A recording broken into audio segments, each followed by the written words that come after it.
listening to America First Radio.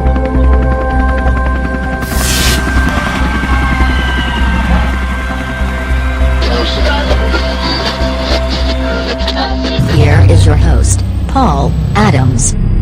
Hey everyone, welcome back to America First Radio. This is Paul Adams, and we are in a no-holds-barred civil conversation in the untamed political jungle.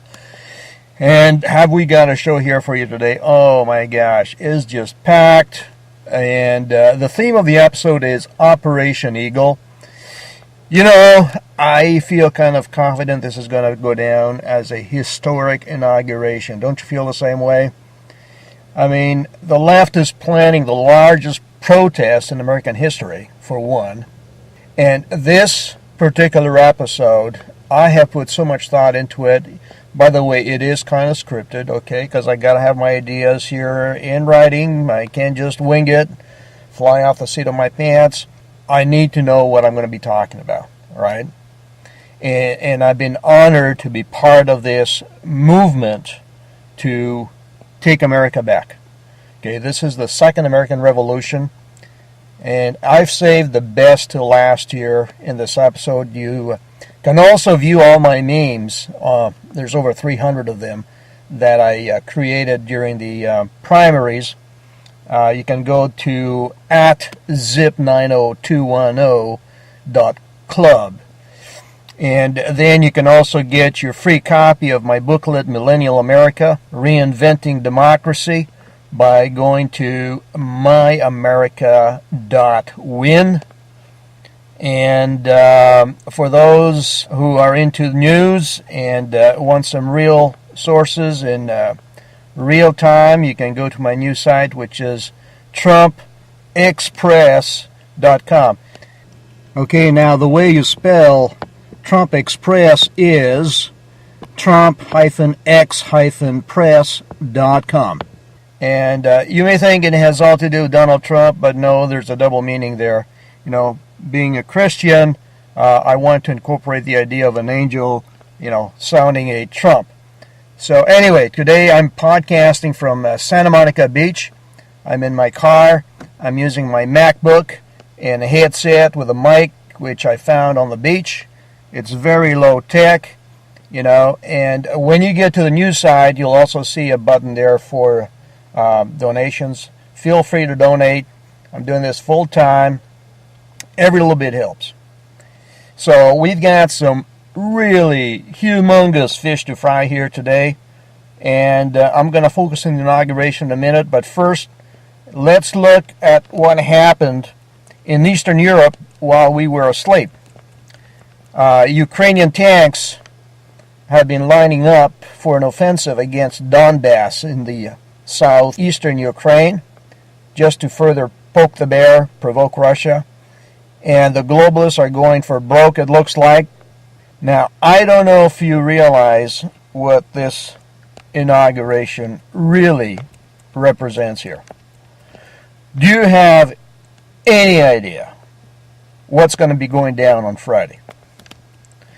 This is Columbus discovering America. This is Lexington and Concord. This is the Battle of Little Horn, the Alamo, Gettysburg, the Normandy invasion, all rolled into one. This, folks, is for all the marbles, for the whole enchilada.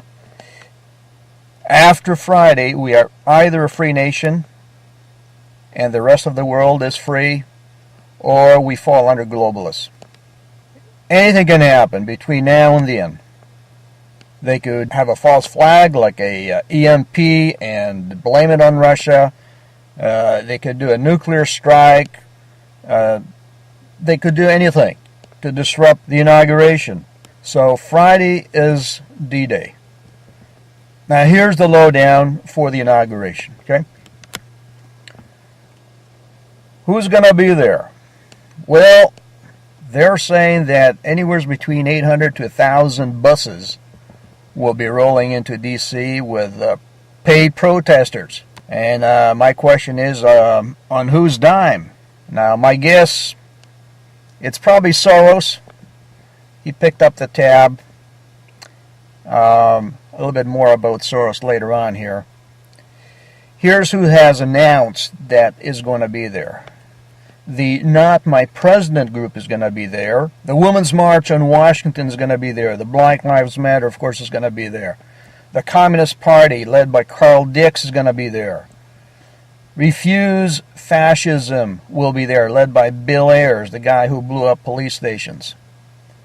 And it's funny, isn't it, that they're using the word fascism? You know, that's what they're against, which is what we are against. You know, we're against a corporate takeover by the multinationals. So, Bill, did you run out of labels and are using fascism to legitimize your cause? Also, Disrupt J20 will be there, and this is going to be directed by the pedophile John Podesta.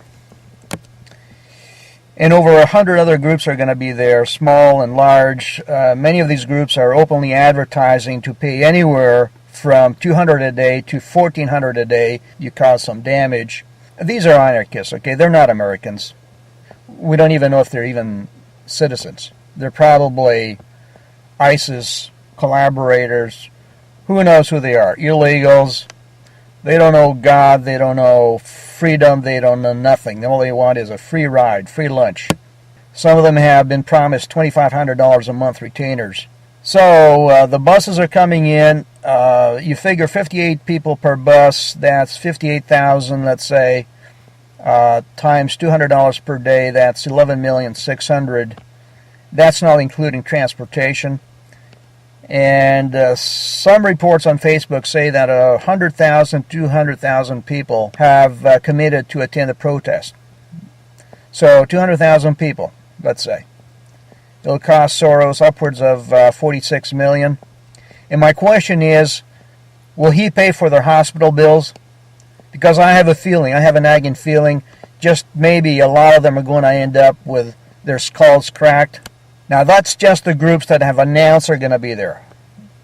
And we suspect, just from what we hear in the grapevine here, that there's going to be a few unannounced visitors, you know, like the drug cartel thugs and the ISIS sleeper cells that have been congregating in Mexico's northern border.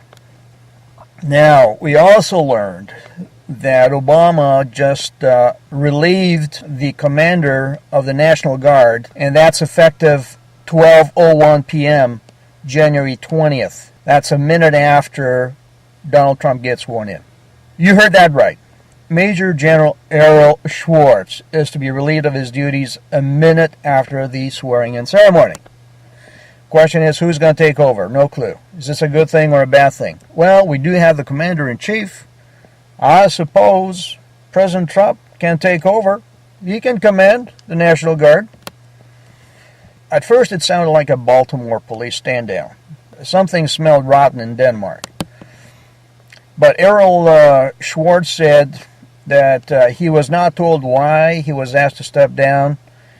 Simply said, as a soldier, he was following orders and he had no regrets, blah, blah, blah. So it's very, very suspicious. And, of course, Obama is not going to be in D.C. He's going to be vacationing in Florida. And I just learned that the D.C. police force will not be wearing any body cameras. I know what you're thinking. It's a bad idea, right? But on the other hand, I mean, if you're a cop and you're busy, you know, beating somebody up, would you want a camera to be in your way? I mean, you know, you have to focus, refocus, adjust the focal length. Yeah, think about it. There may be some efficiencies there without the camera. Now, the reason I call this episode Operation Ego is because I feel, and I think a lot of other Americans feel the same way, I feel that the minute President Trump is sworn into office, the eagle needs to be unleashed, deployed, to swoop down and fetch all the enemies of the Republic. That means arrests and trials, and if need be, lethal force. as per the Commander-in-Chief's commands. And here's what Trump will have at his command, okay? Here's what's coming down there to support him. We've got 5,000 National Guards. We're going to have 1,000 U.S. Marines, 3,000 security officers, 5,000 federal officers, the entire D.C. police force. And that's not including anywhere between 5,000 to 2 million bikers for Trump who are going to be there. Big shout out to Bikers for Trump. God bless you guys. You are the true Americans, you know. I don't drink. I don't do drugs. I don't, chase skirts. Although I am straight as an arrow. I've been married 5 times. You all know that. I've already said that before. But I love you guys for doing what you're doing, okay? And God bless you. God protect you. And then there's going to be probably some extra specially trained forces that President Trump may have hired for his safety. And not to mention, there's going to be hundreds of thousands of patriots that are armed to the teeth, who won't think twice about storming D.C. Damn the no-carry laws of D.C. They'll just go down there if need be, okay? Everything is going to be on Facebook, on Twitter, Periscope. This event is going to be widely broadcast all over the globe. Trust me. Nothing is going to go hidden. And the spokesman for the bikers, Mr. Chris Cox, said about this, he said, first and foremost, we're going to give law enforcement every opportunity to do their job. What people don't understand is that a lot of these anarchists who are coming to town, they don't like us any more than they like the Democrats or any more than they like these women that are going to be marching and protesting. We may even find ourselves trying to help fortify an area where some of these women are protesting Donald Trump.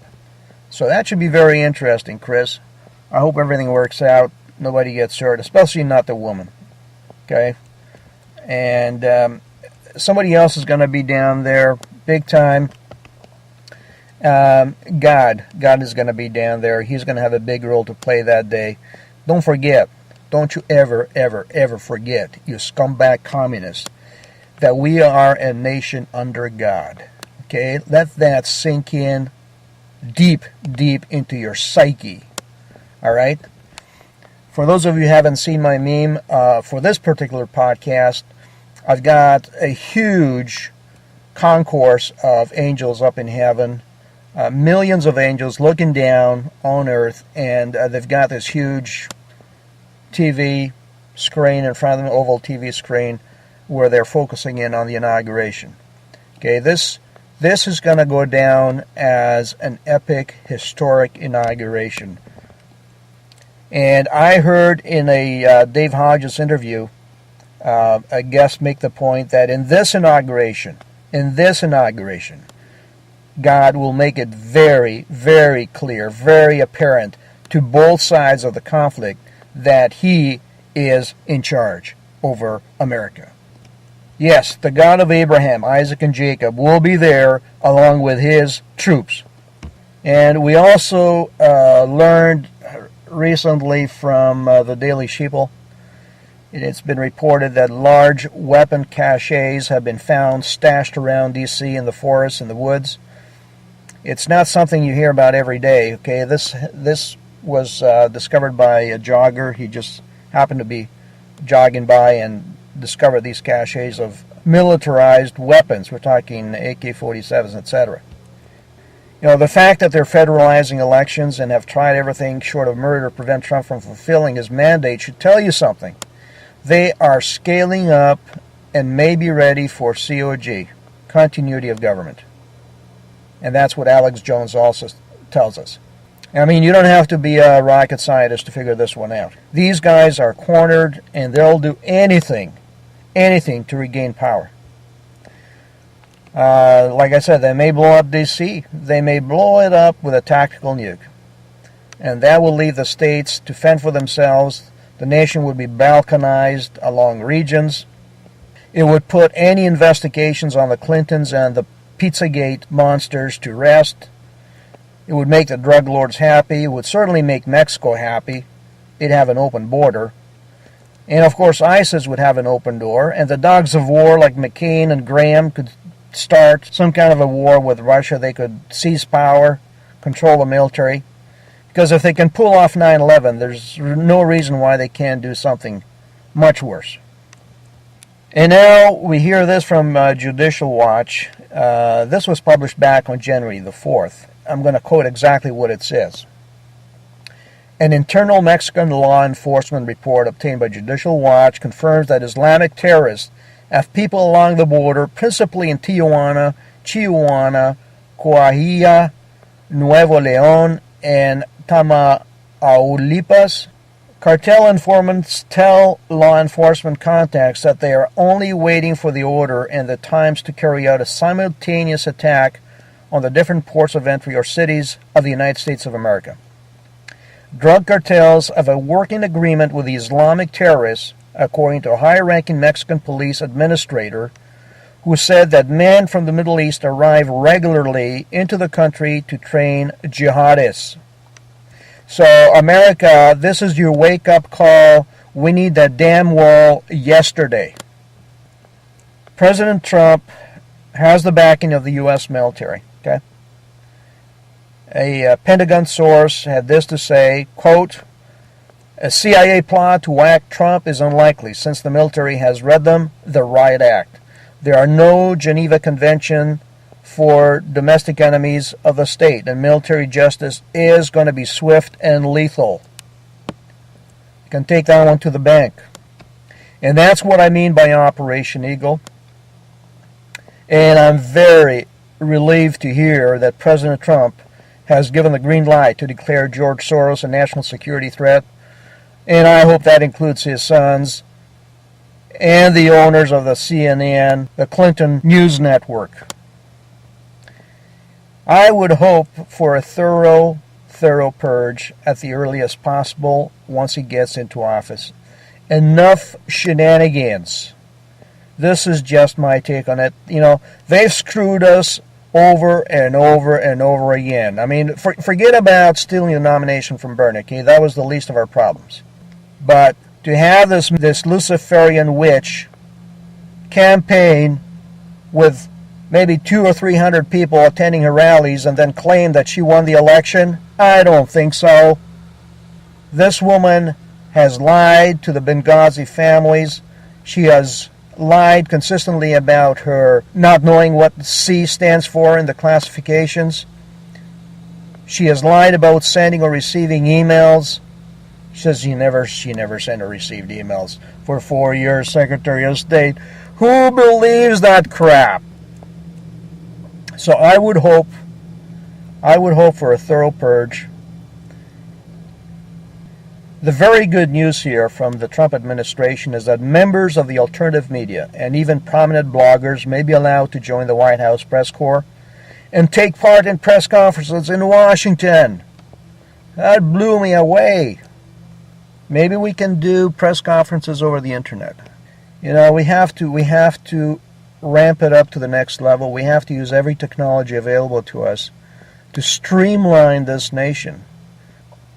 And there must be some vetting of news sources. Like, you know, I was appalled.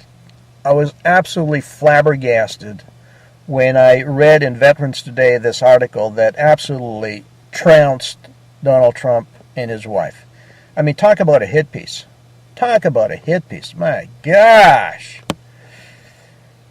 This is an article written by the editor himself, Gordon Duff, okay? And I had to snap out of it because I remember a while back hearing Gordon Duff tell us in his own words that in order for him to stay alive, 40% of the stuff he writes has to be false news. You understand what I'm saying? Somebody, a group, we don't know who, co-opted him, all right, compromised him, And 40% of what he writes has got to be fake news. I don't know any imaginable way you can get information.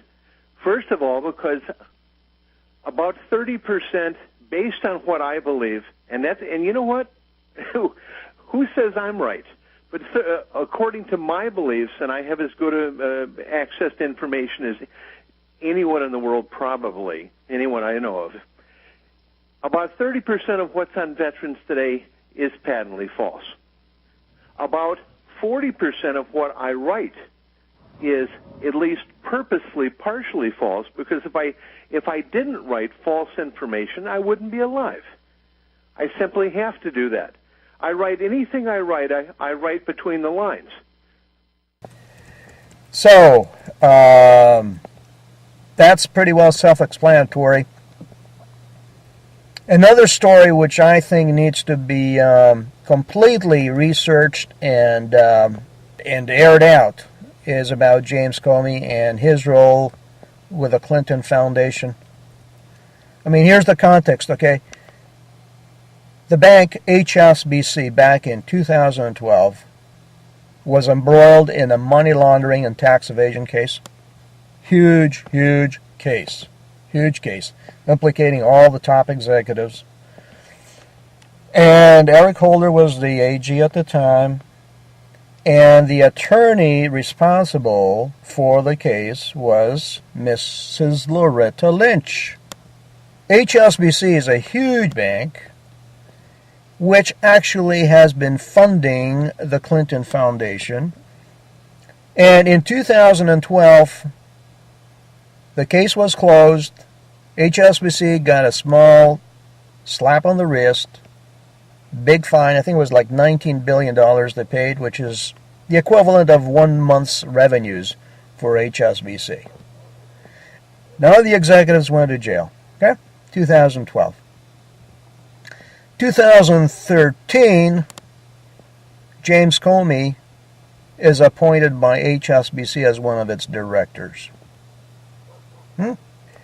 So, what does that tell you? Conflict of interest? Maybe? Just maybe, huh? I think Comey should have recused himself, because his tenure as director of HSBC went on right up to 2016. And then as a sidebar here, 2015, Loretta Lynch is appointed to be the AG by Obama. And during her confirmation hearings, there's not a word said about her role in the HSBC case. So definitely Comey should have recused himself in this. Something rotten smells in Denmark. So we are now at the most precarious time in our nation's history. There's just too many crybabies who are going to be disfranchised because they're not getting their free education, their free meals, their free homes, their free transportation. What else did they promise them? They're not getting all that. By the way, Hillary did promise to increase taxes on the middle class. So let's talk a little bit about the festivities coming up this weekend.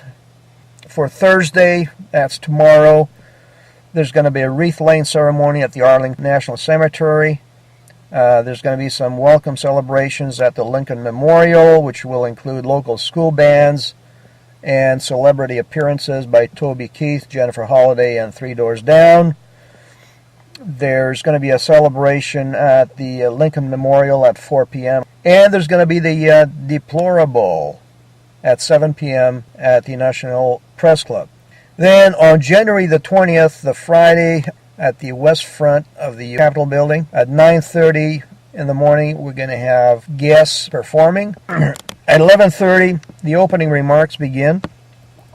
At 12 o'clock, Donald Trump is sworn in by the Supreme Court Chief Justice John Roberts.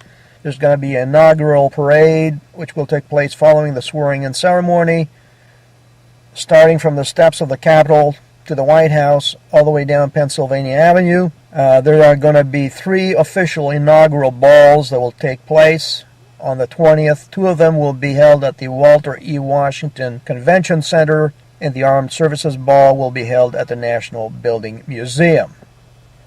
Then on Saturday the 21st, there's going to be an interfaith prayer service held at Washington's National Cathedral. Now, I want to share with you a gem here, okay? I just stumbled upon this great guy, this great patriot, Mark Connors. Oh my gosh.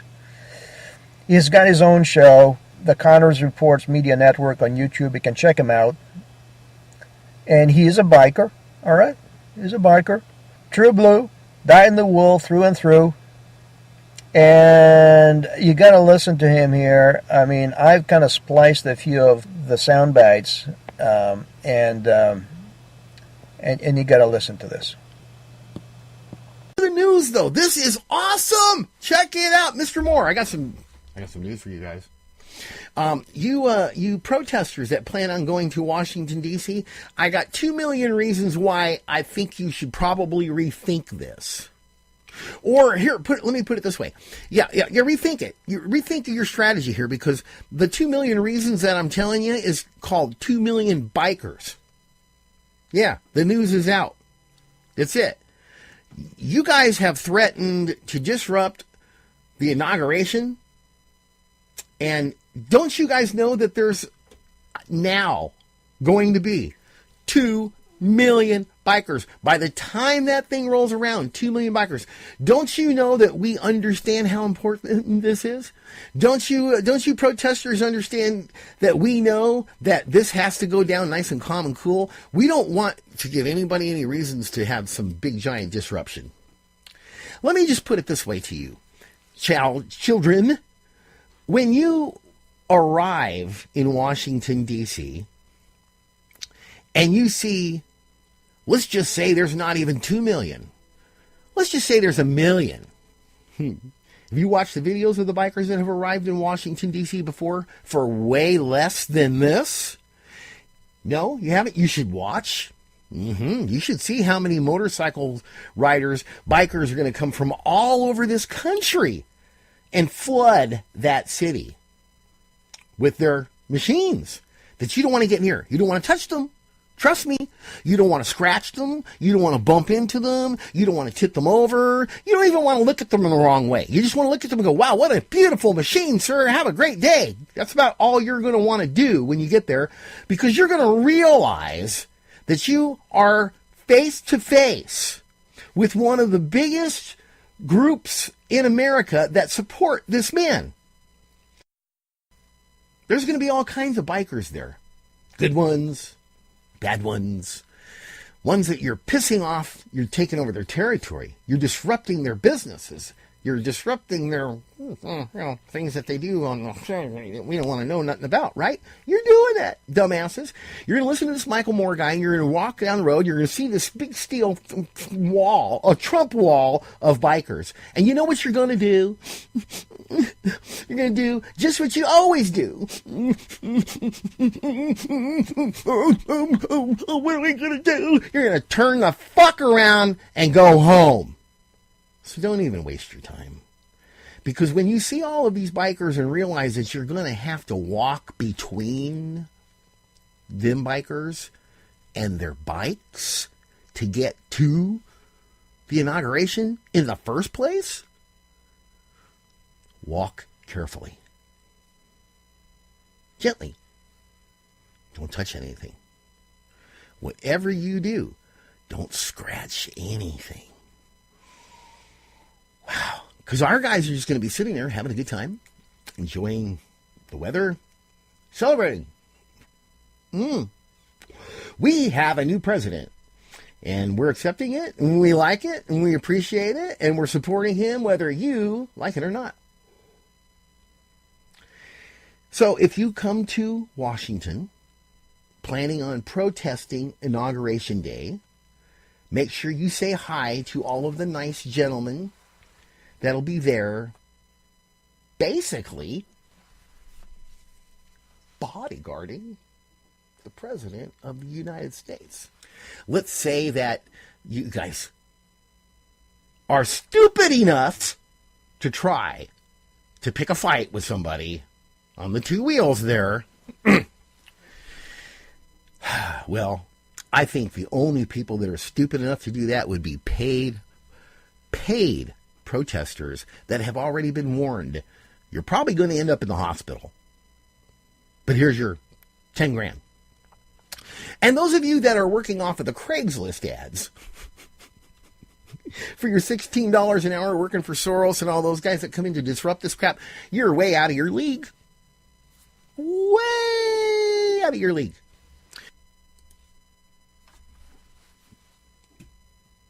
Children, what do you think? Did you think you're about to get an experience? Bring a camera, for sure. Go live on Facebook, for sure. Are you going to play into Mr. Michael Moore's chess move? You're going to be his pawns, huh? Do you know what happens to pawns in a chess game, by chance? Yeah, we sacrifice them. We put them out there on the front lines. We let them die.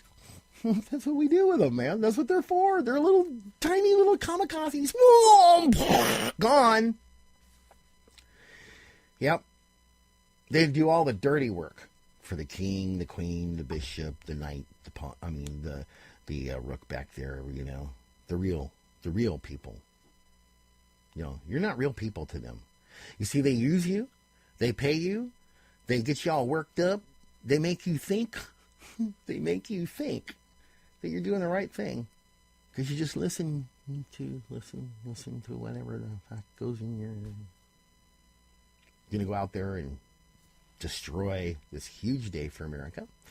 Okay, all right, freedom of speech, just like I got right here. See it, TCR, the Connors report, freedom of speech. But I wouldn't. Here, just let me tell you what I wouldn't do personally myself, even as a biker. Myself, I would not do this. I would not walk through a shitload of bikers with a sign that says "Screw Trump" or whatever it is you're going to hold up in the air with a little wooden stick that could scratch any of these motorcycles. I wouldn't personally walk by with any chains on my sides of my belt and, you know, my wallet with any chains hanging there or anything like that. I wouldn't do anything like that. That'd be kind of stupid. Actually, I'd probably want to change this vest right here because it's got little things that could scratch a motorcycle so easily. And I wouldn't want to be squeezing through guys that are looking down at me going, really? Welcome to the show, bro. Hey, it's a nice day, isn't it? Go ahead and do your thing. Want to speak? Speak. Here, why don't you listen to my motorcycle speak? Let me start that baby up for you. I guarantee you, when they start up 1 million motorcycles, you're not even going to be heard. It'll be so loud, your balls are going to rattle to the floor. You think I'm kidding you? Thank you so much, Mark, for contributing to this effort, and God bless all the bikers. Really, we pray for you. Now, I before I go, I want to share with you what I envision happening on January the 20th. And this is a little bit on the far side, but hey, you know what? I have an imagination. I picture Soros in a KKK outfit, leading his troops. And then I can see Bill and Hillary up on a balcony with binoculars, looking down at the proceedings, panoramic sweep of what's going on. I can see Meryl Streep on the balcony with them, dressed as Lady Macbeth, reciting a speech. And then I can see Bill leaning over to Hillary and telling her, "Look over there, honey. What is that?" Well, I'll be doggone. Is that who I think it is? Well, it is. It's Rosie O'Donnell, riding naked on a horse. And I can just see Hillary telling Bill, "Hey, what is that, Bill? Look at that. Look over there, parachuting down. Who is that?" Well, I'll be. It's Al Sharpton in a purple spandex suit with a purple cape. And Oh, he just crashed into this guy's bike. One of the bikers, 300 pounds, 6'6" biker, looks like. And he smashed into his polished dark blue $130,000 Harley Davidson Rocker Special Edition. And he has totally mangled the handlebar.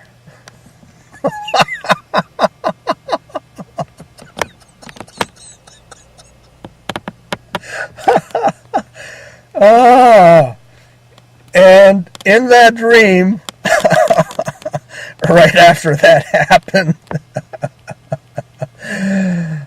I can see Mike Moore calling out in his bullhorn, cut, cut, cut. Damn it, Sharpton. How many times did we rehearse this?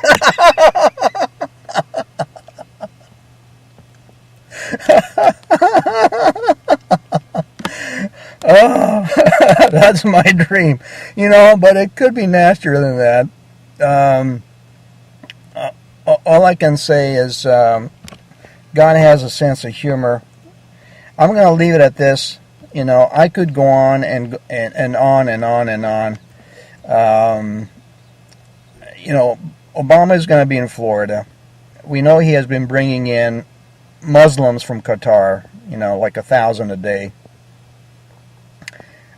We know he's got caches of weapons hidden all over the country. Okay, God knows all that. Okay, He knows all that. He can see all that. He can see through the leaves, through the leaves in the forest.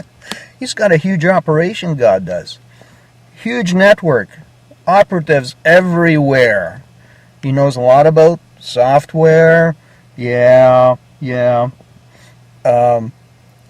But, it is kind of serious. When I look at Barron Trump, okay, this handsome young guy with the angelic eyes, when I see him stand on stage with his mom and dad, his face is like stone cold, okay?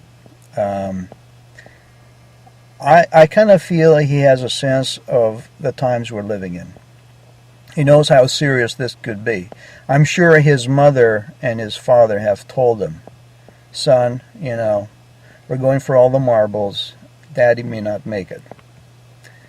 So, my heart goes out to him.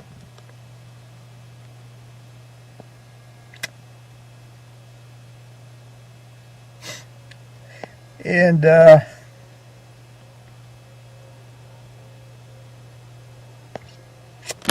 I'm sorry.